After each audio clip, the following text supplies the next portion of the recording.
अस्सलाम वालेकुम everyone, welcome to my YouTube channel Maryam kitchen official. तो आज हम बनाएंगे टिक्का बोटी, जिसकी रेसिपी बहुत ही इजी है और कुछ ही इंग्रेडिएंट से रेडी हो जाएगी।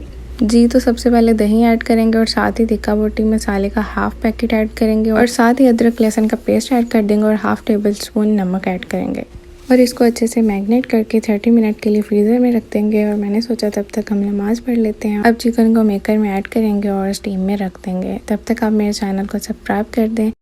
जी तो इसके साथ ही चिकन के दूसरे पीसेस भी स्टीम में रख देंगे। और यहाँ पे कैट्स मीटिंग कर रही थी और हमारी टिक्का बोटी रेडी हो गया है। और जी और सब पीसेस को हमने एक बाउल में निकाल लिया है और साथ ही मैंने रायता और रोटियां भी बना ली थी। ये है इनकी प्रॉपर लुक, माशाल्लाह बहुत ही टेस्टी बने हैं।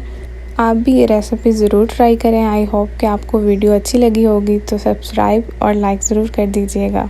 मिलते हैं नेक्स्ट वीडियो में। Thanks for watching my video. अल्लाह हाफिज़।